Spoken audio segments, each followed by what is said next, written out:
Bismillahirrahmanirrahim. Assalamualaikum warahmatullahi wabarakatuh. Alhamdulillah, alhamdulillahirabbil alamin. Wassalatu wassalamu ala asrafil anbiya'i wal mursalin. Asyhadu an la ilaha illallah wa asyhadu anna Muhammadan abduhu wa rasuluh. Allahumma salli wa sallim wa karim wa majid wa azim ala sayyidina Muhammadin miftahi babi rahmatillah adada ma fi ilmillah salatan wa salaman daimaini bidawami mulkillah wa ala ali wa sahbihi. Rabbi israh li sadri wa yassir li amri wahlul 'uqdatam min lisani yafqahu qawli amma ba'du. Pemirsa Duren TV, kaum muslimin muslimat rahimakumullah. Alhamdulillah, pada kesempatan sore hari ini tidak ada kata yang pantas kita ucapkan dan kita untaikan melainkan ungkapan syukur kepada Allah Subhanahu wa taala, Zat yang Maha Ghafur, yang sampai detik ini masih menghamparkan aneka macam nikmat dan karunia-Nya kepada kita semuanya. Salam dan sholawat tersaji kita spesialkan, kita persembahkan, selalu tercurah deras kepada junjungan kita Nabi Agung Muhammad Sallallahu Alaihi Wasallam sebagai ukhuwah dalam kehidupan kita, contoh teladan yang terbaik untuk kita, karena beliaulah satu-satunya Nabi dan Rasul yang nanti pada hari kiamat syafaatnya kita nantikan. Permisa Duren TV yang dirahmati Allah Subhanahu wa taala, perlu kita bersyukur kepada Allah yang telah menjadikan kita sebagai umat yang terbaik, yaitu umat Nabi Muhammad Sallallahu Alaihi Wasallam. Allah memberikan banyak keistimewaan kepada umat Nabi Muhammad Sallallahu Alaihi Wasallam. Di antaranya adalah keistimewaan tersebut yaitu bulan Ramadan. Allah memberikan bulan Ramadan khusus hanya untuk umat Nabi Muhammad Sallallahu Alaihi Wasallam. Meskipun Allah telah mengabarkan tentang kemuliaan bulan Ramadan kepada Nabi Musa alaihissalam, tetapi tidak diberikan kepadanya, melainkan diberikan kepada kita sebagai umat Nabi Muhammad Sallallahu Alaihi Wasallam. Permisa Duren TV, kaum muslimin muslimat rahimakumullah, para ulama atau orang-orang soleh telah mengajarkan kepada kita tentang bekal dalam menyambut di bulan Ramadan. Lantas bekal apa yang mereka ajarkan kepada kita? Yaitu setiap sebelum masuk bulan Ramadan yang kita sebut bulan Sya'ban, mereka saling memaafkan. Dengan tujuan apa? Untuk membersihkan hati atau untuk memperbaiki hati. Karena salah satu amalan yang paling afdal dalam menyambut bulan Ramadan adalah membersihkan hati, dengan harapan agar mendapat rahmat dari Allah Subhanahu wa taala.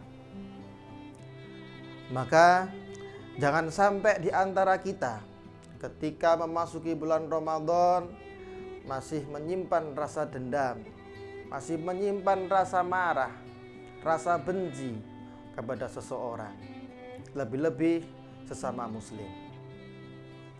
Rasulullah Shallallahu Alaihi Wasallam bersabda, ada 4 golongan kepada seseorang yang menjumpai di bulan Ramadan tetapi tidak mendapatkan rahmat dari Allah Subhanahu wa taala.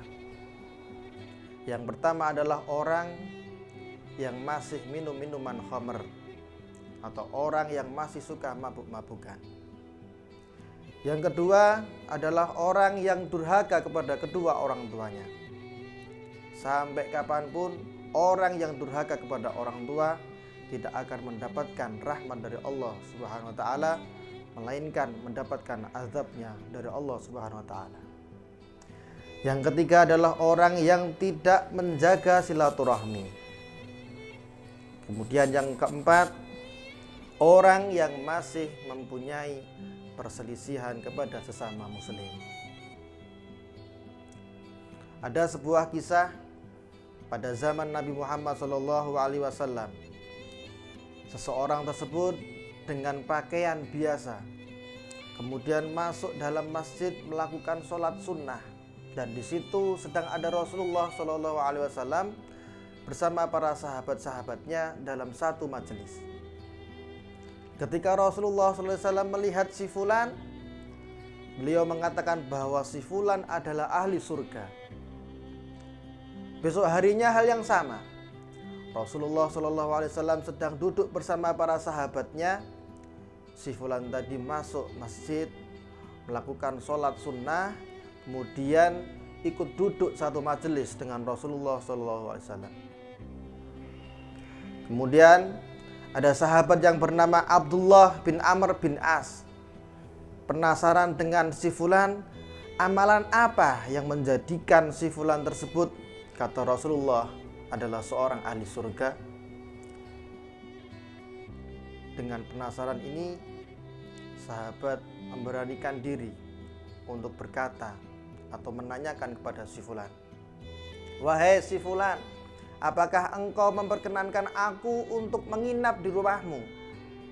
Karena sekarang saya ini lagi punya masalah. Saya ini punya perselisihan kepada keluarga saya." Kemudian singkat cerita, akhirnya si fulan mengizinkan sahabat tersebut, Abdullah bin Amr, untuk menginap di rumahnya. Selama 3 hari 3 malam, Abdullah bin Amr bin As yang menginap di rumahnya tidak menemui ibadah yang istimewa. Si fulan yang tadi dikatakan bahwa ahli surga, ketika pada malam hari terjaga tidurnya. Bangunnya subuh kurang beberapa menit, mepet dengan waktu subuh, lalu siap-siap ke masjid. Dan pagi harinya dia bekerja. Sahabat Abdullah bin Amr ini bingung. Lantas amalan apa yang menjadikan si fulan ini ahli surga? Tak sabar kemudian Abdullah bin Amr bertanya kepada si fulan tadi, "Wahai si fulan, jujur, sebenarnya saya tidak punya masalah terhadap keluarga saya. Saya tidak punya masalah kepada orang tua saya. Saya menginap di rumahmu, saya hanya ingin tahu apa yang menjadi amalan engkau sehingga Rasulullah mengatakan bahwa engkau adalah ahli surga." Kemudian dijawab oleh si fulan tersebut, "Wahai sahabatku, saya tidak punya amalan apapun. Hanya saja setiap kali saya menjelang tidur, saya selalu berdoa kepada Allah, ya Allah, saya memohon ampun apabila hari ini saya punya salah kepada orang lain. Dan saya selalu ikhlas memberikan maaf kepada orang yang berbuat salah kepadaku." Kata Abdullah bin Amr, "Nah, amalan ini yang Rasul katakan bahwa engkau adalah ahli surga." Kaum muslimin muslimat rahimakumullah, dengan kisah ini dapat kita ambil hikmah bahwasannya seseorang terkadang mendapatkan rahmat Allah bukan karena sholat kita, bukan karena puasanya, melainkan karena amal soleh yang berhubungan dengan sesama manusia, yaitu memberi maaf, meringankan beban seseorang, suka menolong, tidak mudah marah. Karena itu semua adalah sifat-sifat yang dimiliki oleh Rasulullah SAW. Dan sesungguhnya sifat dendam, sifat amarah itu adalah tipu daya setan. Dan ini telah dikabarkan oleh Allah Subhanahu wa taala dalam Quran surat Fatir ayat 6. Yang artinya, sesungguhnya setan adalah musuh bagi kalian, maka jadikanlah setan itu musuh kalian. Karena sesungguhnya setan ketika dia mengajak para pengikutnya, sesungguhnya mereka bakal menjadi teman-teman kelak di neraka Allah Subhanahu wa taala.